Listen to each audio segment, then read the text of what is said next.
कक्षा 12वीं के समस्त विद्यार्थियों को इस दिवस की प्रातः बेला का हार्दिक अभिवादन। आशा करता हूँ सारे विद्यार्थी अपने अपने घरों में कुशल पूर्वक से होंगे और वे इस कठिन चुनौतीपूर्ण समय में अपने अपने प्रयासों से अपने ज्ञान में उत्तरोत्तर वृद्धि करते जा रहे होंगे। वे अपने माता पिता, अभिभावकों एवं शिक्षकों के दिशा निर्देशों का अनुपालन करते हुए अपने ज्ञान को बढ़ाते हुए अपने इच्छित लक्ष्य को प्राप्त करने की ओर भी प्रयासरत होंगे। मैं प्रेम सिंह, प्रशिक्षित परा स्नातक शिक्षक Hindi, Arden Progressive School Haldwani Lamachaur, आज आपके समक्ष बाजार दर्शन पाठ के प्रश्नोत्तर लेकर प्रस्तुत हुआ हूँ, जिसके माध्यम से विद्यार्थी इन प्रश्नों के उत्तर लिखने में समर्थ हो सकें। मैं इन प्रश्नों के उत्तरों की व्याख्या देकर आप सभी को उत्तर लिखने हेतु समर्थ बनाने हेतु प्रयासरत हूँ कि आप सभी विद्यार्थी मेरे इस चलित छायाचित्र में व्याख्यित प्रश्नों के उत्तरों की व्याख्या सुनकर अपने द्वारा स्वयं इन उत्तरों का अपने वाक्यों का निर्माण करने में समर्थ हो सकें, इसी आशय से इस चलित छायाचित्र को प्रेषित किया जा रहा है।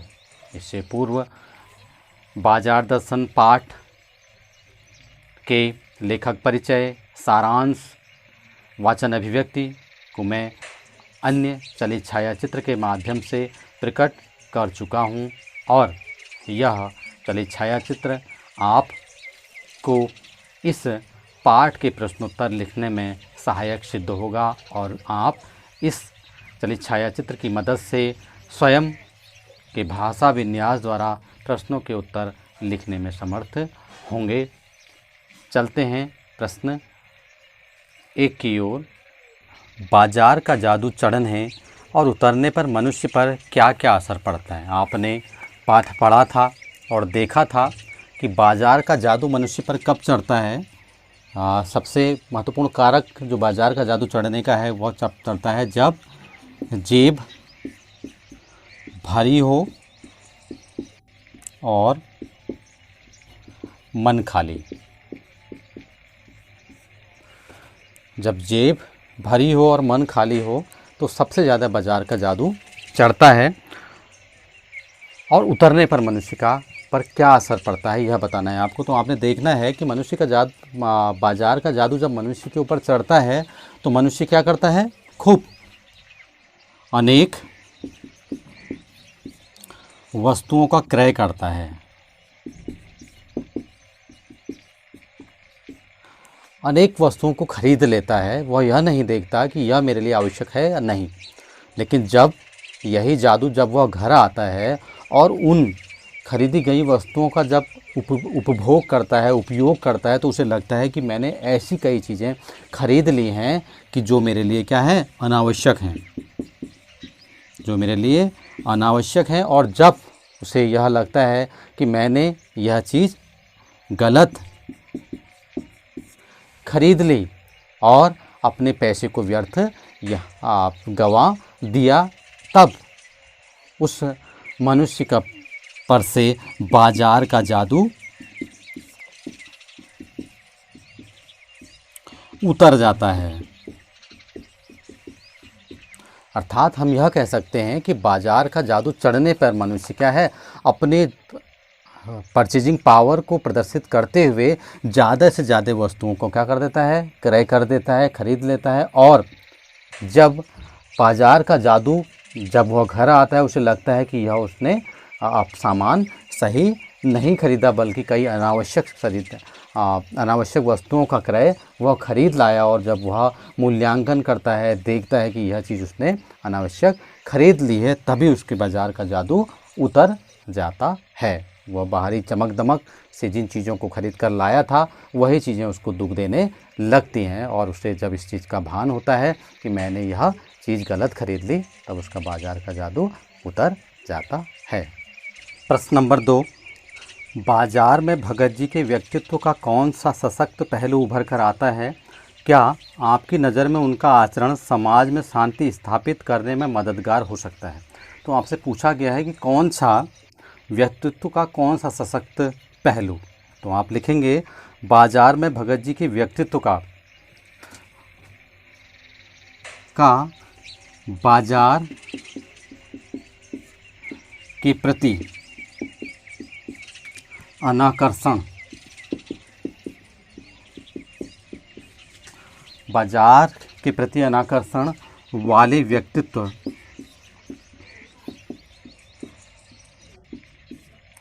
का पक्ष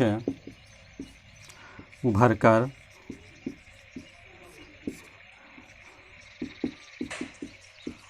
आता है। अब क्यों आता है?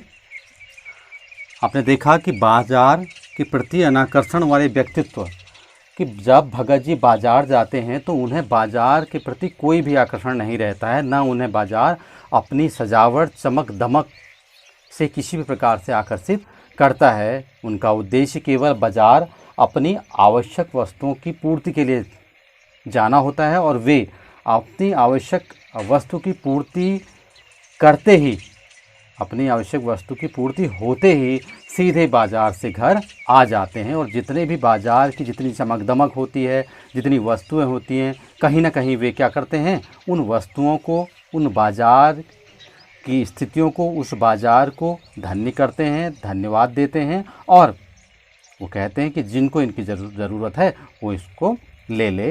अर्थात वे कभी भी उनकी ओर आकर्षित नहीं होते हैं। बाकी प्रायः अन्य लोग जब बाजार की सजावट, रंग रूप, चकाचौंध को देखते हैं तो उनसे आकर्षित होते हैं और वे अनावश्यक चीज़ों का क्रय कर लेते हैं, अनावश्यक चीज़ों को खरीद लेते हैं। तो बात भगत जी ऐसा नहीं करते हैं। तो फिर दूसरा क्वेश्चन है, क्या आपकी नज़र में उनका आचरण समाज में शांति स्थापित करने में मददगार हो सकता है? बिल्कुल सही।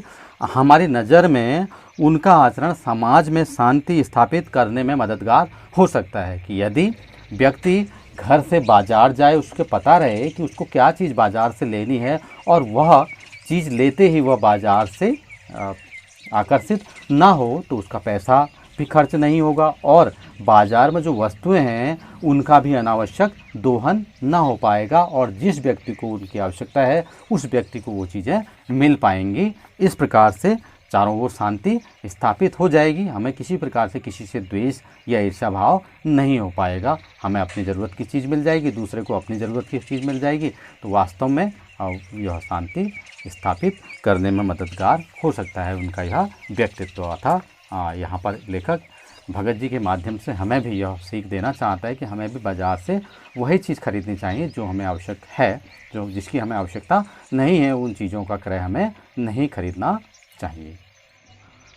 प्रश्न नंबर 3, बाजारूपन से क्या तात्पर्य है? किस प्रकार के व्यक्ति बाजार को सार्थकता प्रदान करते हैं अथवा बाजार की सार्थकता किस में है? ये बिल्कुल इसका उत्तर प्रश्न नंबर 2 से जुड़ा हुआ है। इससे पहले आपने जो प्रश्न का उत्तर देखा था कि भगत जी बाजार में भगत जी के व्यक्तित्व का कौन सा सशक्त पहलू उभर कर आया है, तो वही है। यहाँ पर दिया है बाजारूपन से क्या तात्पर्य। बाजारूपन से तात्पर्य सजावट, ऊपरी चमक दमक,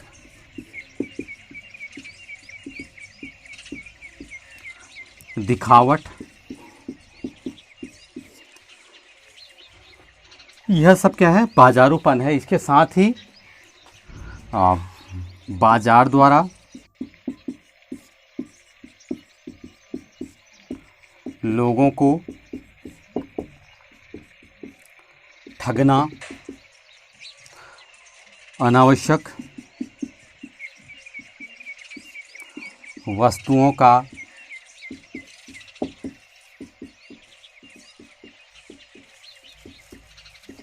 अत्यधिक क्रय करना और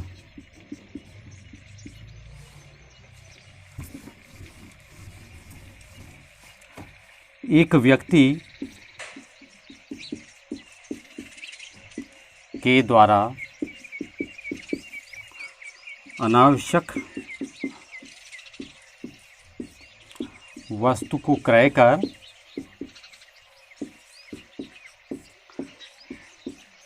कर दूसरे व्यक्ति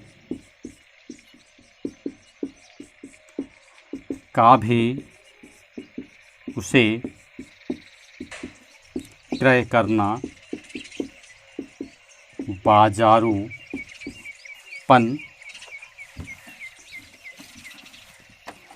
का उदाहरण है।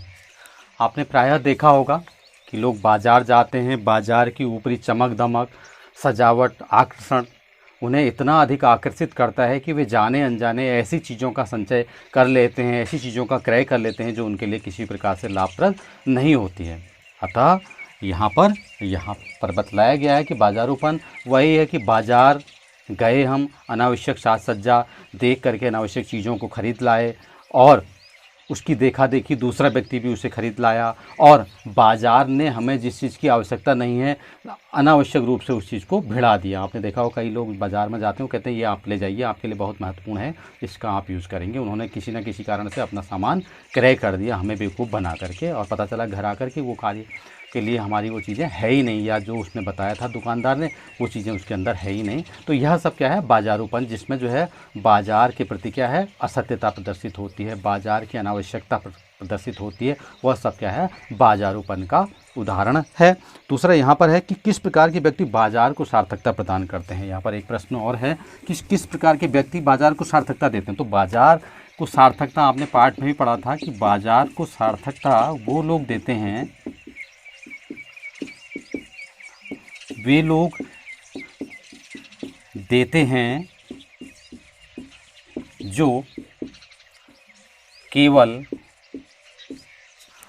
केवल अपनी आवश्यकता की चीज़ों को ही बाजार से खरीदते हैं, अतः उनको जिस चीज़ की आवश्यकता होती है वही चीज़ वो खरीदते हैं। जैसे आपने भगत जी को भी इसमें ले सकते हैं कि वो क्या करते थे, बाजार जाते थे और काला नमक और जीरा लेते थे और सीधे बाजार से आ जाते हैं। तो भगत जी जैसे व्यक्तित्व वाले लोग ही बाजार को सार्थकता देते हैं।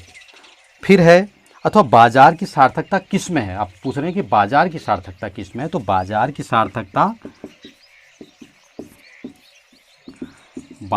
सार्थकता इस तथ्य में निहित है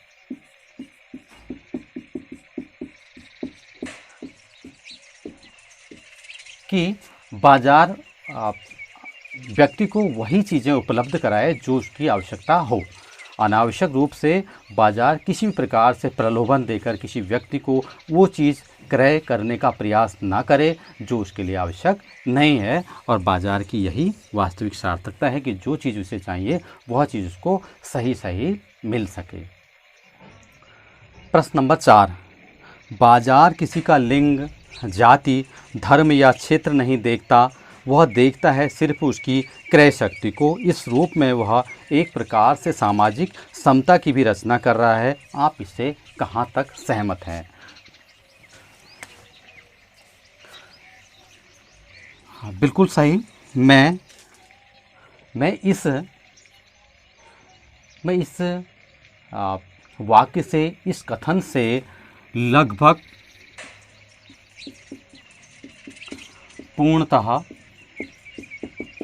सहमत हूँ,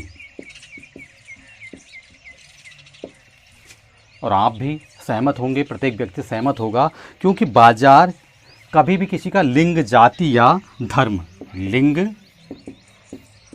जाति या धर्म, रंग, क्षेत्र को प्राथमिकता नहीं देता है। यह बात बिल्कुल सही है।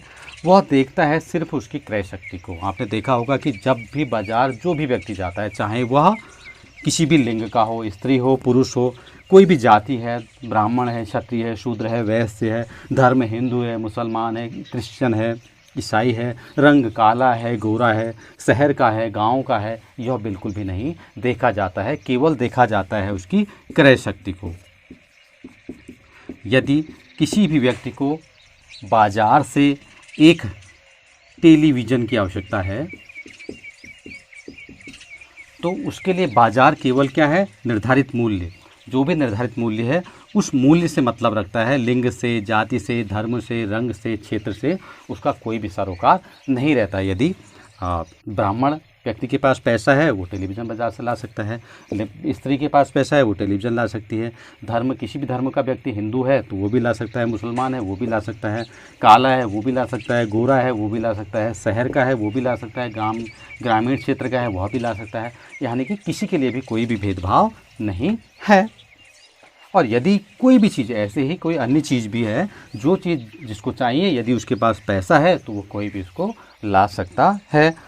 यही बात है कि वास्तव में इस रूप में वह एक प्रकार से सामाजिक समता की रचना करता है। बिल्कुल सही, वह सामाजिक समता की रचना करता है, वह सबको सामाजिक समता की रचना करता है, वह सबको समान समझता है। यह बात बिल्कुल ही स्पष्ट है, बिल्कुल सही है। बाज़ार में कोई भी व्यक्ति अपनी इच्छा से पैसा होने पर कोई भी चीज़ खरीद ला सकता है और लोग खरीद कर लाते भी हैं। वहाँ पर किसी भी को भी, चाहे कोई किसी हिंदू धर्म का व्यक्ति है उसे मुस्लिम धर्म के दुकानदार से कोई चीज़ अच्छी लगती है तो वो उससे ले आता है। वो ये नहीं कि मुसलमान दुकानदार कहता है कि मैं केवल अपने धर्म के लोगों को ही दूंगा, या हिंदू दुकानदार कहता है मैं यह चीज़ केवल हिंदू धर्म के लोगों को दूंगा, या महिला दुकानदार कहती है यह चीज़ मैं महिला को दूंगी। ये इस प्रकार से किसी भी प्रकार का कोई भेदभाव, यानी कि क्या रहता है वहाँ पर, भेदभाव का अभाव रहता है, भेदभाव का अभाव रहता है। और क्या रहती है, समानता रहती है।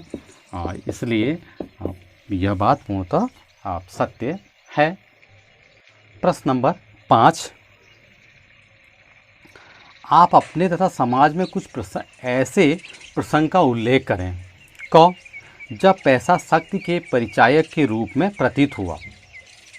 दूसरा, ख जब पैसे की शक्ति काम ना आई। यहाँ लेखक यह बतलाना चाहते हैं कि आपको यह स्पष्ट करना है कि जब पैसा शक्ति के परिचायक के रूप में प्रतीत हुआ। तो कह उत्तर आप लिखेंगे। आपने देखा होगा कि कई लोग जो है पैसे को प्रदर्शित करते हैं। पैसे को किस किस प्रकार से प्रदर्शित करते हैं? अच्छे भवन निर्माण कर,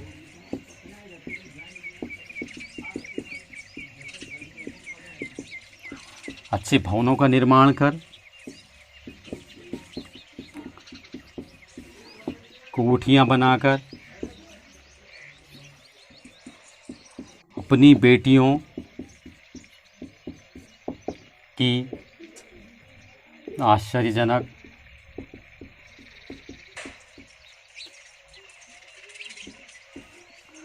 शादियां कर कर।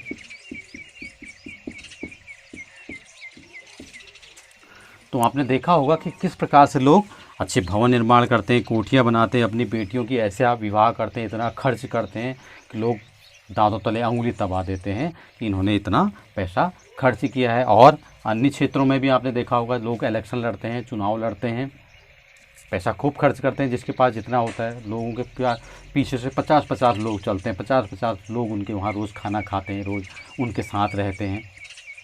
तो वहाँ पर वो पैसे की शक्ति दिखाते हैं। इसी के दूसरे हम कह सकते हैं कि पैसे शक्ति अच्छे भवन निर्माण, अपनी बेटियों की खूब पैसा खर्च करके अपनी बेटियों का विवाह करना, या अपने घर में जो भी परिवार में जो भी संस्कार होते हैं उनमें खूब, जहाँ पर आवश्यकता नहीं भी है, आवश्यकता से अधिक धन का खर्च करना, यह सब पैसे की शक्ति के परिचय के रूप में ही प्रतीत होते हैं। प्रश्न नंबर भाग ख, यहाँ है जब पैसे की शक्ति काम ना आई। आपने देखा होगा कि कुछ ऐसे भी उदाहरण हैं जब पैसे की शक्ति काम नहीं आती। आपने देखा होगा कई राजनीतिक पार्टियाँ होती हैं, वे चुनाव लड़ते हैं, चुनाव में बेशुमार दौलत खर्च करते हैं, खूब पैसा खर्च करते हैं, वे वोटरों को लुभाने का प्रयास करते हैं। किसी ने पैसा दिया, किसी ने उपहार दिया, किसी ने मदद दी। इस प्रकार से वे अनेक क्षेत्रों में अपने पैसे को वितरित करते हैं और वे उसके बावजूद भी क्या होते हैं, हार जाते हैं, चुनाव हार जाते हैं। और दूसरी ओर फिर चिकित्सा के क्षेत्र में चिकित्सा के क्षेत्र में प्रायः इस समय आप लोग सभी देखते हैं कि किस प्रकार से कोरोना काल में यदि किसी व्यक्ति को कोरोना हो गया और उसकी ज़रा सी लापरवाही के लिए चाहे उसके पास कितना ही पैसा है और वह क्या है मृत्यु से बच नहीं सकता, सारा पैसा उसका धरा का धरा रह जाता है। तो इन प्रसंगों के आधार पर हम कह सकते हैं कि जब पैसे की शक्ति काम ना आई और जब पैसा शक्ति के रूप में परिचायक हुआ। तो मैं आशा करता हूं कि सारे विद्यार्थी इन प्रश्नों के उत्तर लिखने में समर्थ हो चुके होंगे और वे इस चलित छायाचित्र की सहायता से अपने वाक्यों और भाषा कौशल का परिचय देते हुए इन प्रश्नों के उत्तर अपनी भाषा में लिखने हेतु सक्षम हो चुके होंगे और वे परीक्षाओं में इन प्रश्नों के उत्तर अपनी समझ, ज्ञान, विवेक से देते हुए अच्छे अंक अर्जित करने में भी समर्थ हो सकेंगे। इसी आशा से एक बार आप सभी विद्यार्थियों को पुनः धन्यवाद।